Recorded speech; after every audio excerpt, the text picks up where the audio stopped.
किसान भाइयों, इस वीडियो के माध्यम से जो है गेहूं की जिस फसल को आप देख रहे हैं, यह अंकुर सीड्स कंपनी का रुद्रा है और यह जो है एक संशोधित वैरायटी है।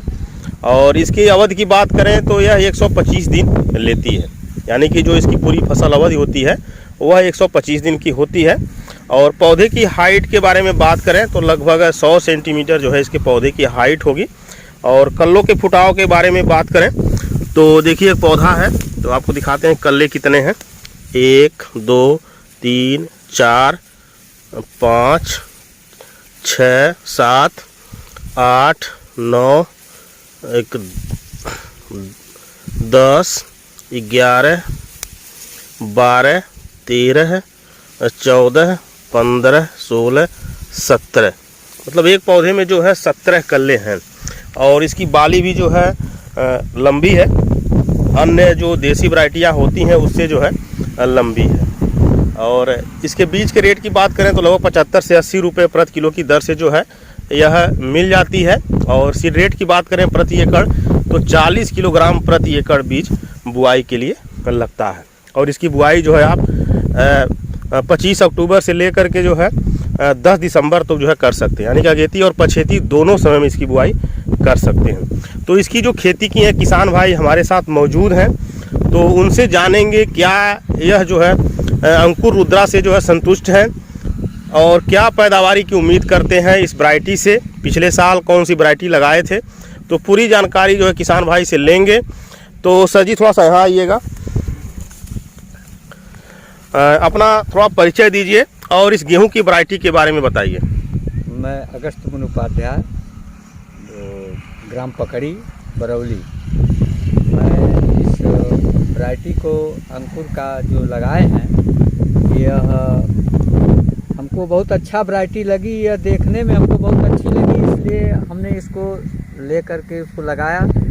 और इसमें नाइट्रोजन बाई डाई, पोटास, सल्फर, जिंक, यूरिया का प्रयोग किया है और मैं इस फसल से बहुत संतुष्ट हूँ। मतलब पिछले साल आप कौन सी वैरायटी लगाए? पिछले साल मैंने मारिक लगाया था एक, और इस साल भी उसको कुछ लगाए हैं, लेकिन वो भी बहुत अच्छा है, मारिक बहुत अच्छी है। और तो मारिक की अपेक्षा जो है इस वैरायटी को कितना अच्छा मानते हैं? इसको अच्छा मान रहे हैं, मारिक से भी अच्छा इसको मान रहे हैं। तो बाली की साइज के बारे में बात करें तो क्या इसकी बाली जो है श्रीराम 303 या DBW 303 की अपेक्षा कहाँ पाते हैं? ये सबसे बहुत अच्छी है, ये श्रीराम 303, PW 2967, यानी कोई भी वैरायटी हो, सब वैरायटियों से इसका अच्छा रिस्पांस है और बाल भी अच्छी दी है। इसमें कम से कम तो 75 से 80 दाने का हमको अनुमान है कि वो सब एक बार में 75 से 80 दाने हैं। हाँ, एक तो इसकी बुआई करते समय जो है कौन कौन से फर्टिलाइजर का जो है आपने यूज किया था? इसमें हम DAP डाले हैं और पोटास डाले हैं, थोड़ा बहुत नाम मात्र के लिए यूरिया दिए हैं और DAP का मात्रा दिए हैं। अच्छा, बुआई के समय जो है आपने DAP यूज किया, यूरिया यूज किया, पोटास दिया है। तो पहली सिंचाई जब आप किए थे तो उस समय कौन कौन से फर्टिलाइजर दिए? इसमें पहली सिंचाई में हमने सल्फर दिया, जिंक दिया और यूरिया दिया। और अभी तक इसमें कितनी सिंचाई आप कर चुके हैं? 2 सिंचाई कर चुके हैं। तो दूसरी सिंचाई पर जो है आपने क्या किया? 2 सिंचाई में भी थोड़ा यूरिया और सल्फर और वो जैम जो बोलता है। अच्छा, दूसरी सिंचाई पर भी जो है आपने जैविक खाद दिया था जो है। तो पूरी फसल अवधि में कितनी बार आप यूरिया दिए इसमें? इसमें 2 बार दी। 2 बार आप यूरिया दिए। और जैसे मान लीजिए फुटाव का जब समय आया, बालियां निकलने का समय आया, तो उस समय जो है आपने किसी चीज का स्प्रे वगैरह किया? नहीं, छिड़काव तो नहीं किए, मौसम खराब हो गया था, छिड़काव करने के लिए सोच रहे थे, तब तक मौसम खराब हो गया, इसलिए हमने सोचा कि नहीं डाल देता है। तो इस गेहूं के बारे में आपको कहाँ से जानकारी मिली? हमको जानकारी, हमने दुकान पर गया और वहाँ सभी गेहूं के वो थे, लेकिन हमने देखा तो हमको ये अच्छा लगा और इसलिए हमको इसको खरीदा। अच्छा, मतलब पिछले साल इसको आप नहीं लगाए थे? नहीं, मारिक लगाए थे वो बहुत अच्छा गेहूं है। इस साल दुकानदार ने बताया कि अच्छा वैरायटी लगाई है। दुकानदार बताए कि ये सब चीजें अब बताए कि ये बहुत अच्छा है, तो हमने देखा भी, तो हमारे दिमाग में आ गया, हमने उसको ले लिया। तो थोड़ा सा आगे थोड़ा सा चल के थोड़ा फसल देखिए और अपनी फसल के बारे में ये बताइए कि क्या आप इस फसल से जो आप संतुष्ट हैं?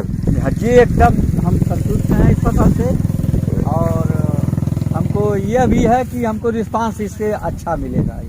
एक चीज हम और देख रहे हैं, यहाँ जो पौधे गिरे हुए हैं, देखिए ये हम लग रहा है कि जो जानवर होते हैं, ये जानवर हैं, ये उनके जानवर वजह से जो नीलगाय है हैं, वो नीलगाय जो हैं वो दौड़ करके बहुत ज्यादा हो गई हैं, वो दौड़ करके गिरा दे रही हैं।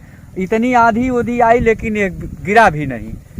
ये फसल हमारा कहीं गिरा हुआ नहीं है। अच्छा, आधी भी आई थी, बारिश आधी भी हुआ बहुत था। तेज आई थी, बाकी समझ लोगों का गिर गया, लेकिन ये मेरा ये नहीं गिरा है हमको।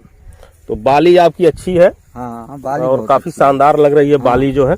और एक चीज हम और देख रहे हैं कि इसमें पछुआ हवा चल रहा है, तो क्या इस पछुआ हवा का पैदावारी पर कोई असर पड़ेगा? नहीं, हम इतना नमी दिए हैं कि असर तो नहीं पड़ना चाहिए। अच्छा, हाँ, नमी तो दिए हैं इसमें। अपनी इस रुद्रा की फसल से जो है गेहूं की प्रति एकड़ कितनी पैदावारी की उम्मीद करते हैं? अब तो देखिए, इन साल पहले बार ही लगाए हैं, तो हम यही मान करके चलते हैं कि 15, 16, 18 कुंटल, मतलब 18 कुंटल तक हो सकता है जो है आप पैदावारी की एकड़ में। उम्मीद करते हैं। तो फसल आपकी अच्छी है, और आप जो है इस वैरायटी से जो है संतुष्ट भी हैं। जी जी। तो खेती में आप कुछ नया करते हैं? खेती में जैसे समय के अनुसार जो भी देखते हैं वो कुछ न कुछ नया करते रहते हैं। जैसे कहने का मतलब है, गेहूं की खेती तो बहुत से किसान करते हैं, हाँ, डीएपी, करते हैं। यूरिया, जिंक सभी हाँ, देते हैं, हाँ। लेकिन आप कुछ खेती में ऐसा कुछ करते हो जो अन्य किसान नहीं करते हो, ऐसा कुछ करते हैं आप? अरे मान लीजिए कि बहुत सी ऐसी चीजें हैं कि जो हम कर लेते हैं, जैसे सब्जी में है, तो सब्जी में जो कोई नहीं करता वो भी हम कर लेते हैं। तो गोबर की खाद वगैरह भी यूज करते हैं? नहीं, हम करते हैं, कंपोस्ट खाद की यूज करते हैं। मैं जानवर भी रखा हूँ, और कंपोस्ट खाद तैयार भी करते हैं, वो बर्नी बनवाए हुए हैं। तो उस अच्छा, बर्मी कंपोस्ट का आप हाँ, यूज करते बर्नी बनवाए हैं, हम उससे भी कुछ यूज कर लेते हैं? हैं। तो घर पे आप खुद बना लेते हैं बर्मी कंपोस्ट? बना लेते हैं, तो- केचुआ थोड़ा ले आ करके उससे हम थोड़ा यूज करते हैं। और पशु रखे हैं, उससे भी कंपोस्ट खाद तो बना लेते जानवर में कौन सा जानवर रखे हैं। हैं आप? जानवर में हमारे पास गाय हैं। अच्छा, गाय है। गाय हैं। और किस नस्ल की गाय है आप? गाय हमारे पास जर्सी फिजिक्सियन है। तो कितनी संख्या में रखे हैं? इस समय होंगे 5, 6 होंगे, 6, 7। 6 रखे हैं। अच्छा, तो आज के समय में देखते हैं कि बहुत से लोग कहते मिल जाते हैं कि काफी घाटा है जानवर पालन में, नहीं तो आप इतनी संख्या में पाल रहे हैं। क्या किया जाए भाई, पालेंगे तभी कंपोस्ट बना पाएंगे, तभी हम लोग खाद डाल पाएंगे। अगर जानवर नहीं रहेंगे तो कंपोस्ट मेरा नहीं तैयार होगा। और मैं डाई, मान लीजिए कि डाई यूरिया से मेरी खेती जो है उसर हो जाएगी, इसलिए हमको वो करना जरूरी है। हमें घाटा हो या मुनाफा हो, लेकिन हमको वो देख कर के ये इसको देखना है, फसल को भी देखना है। यानी कि जब जानवर आपके पास इतना है तो कंपोस्ट खाद आपको बहुत ज्यादा मिलती होगी, और उसी खाद से आप जो है बर्मी कंपोस्ट ही बना लेते हैं। मिनिमम करीब हम अपने हर खेत में कंपोस्ट डालते हैं। तो साल भर में कितनी बार कंपोस्ट खाद का यूज करते हैं? साल में हम जैसे मान लीजिए कि जब हमारी फसल कट जाती है, खेत खाली होता है, तभी हम कंपोस्ट ला पाते हैं टाली ओली से लदवा उदवा करके। अच्छा, और हम एक चीज और देख रहे हैं कि इसका जो झंडा पत्ता है, जो लास्ट का पत्ता होता है, देखिए हाँ, काफी चौड़ा है, बहुत चौड़ा है, और हरा भी है, है। और इसमें किसी भी तरह की बीमारी का भी जो है अटैक नहीं कोई दिख रहा है, प्रकोप नहीं है, कोई बीमारी का रस्ट वगैरह भी नहीं है। और कंपनी कहती भी है कि जो है यह हर रस्ट बीमारी के लिए सहनशील है, किसी तरह की बीमारी भी नहीं है। और एक चीज और हम देख रहे हैं इसमें, इसका जो तना है वह काफी मोटा है, बहुत नहीं? कल्ला देखिए, इसका बहुत मोटा काफी मोटा है।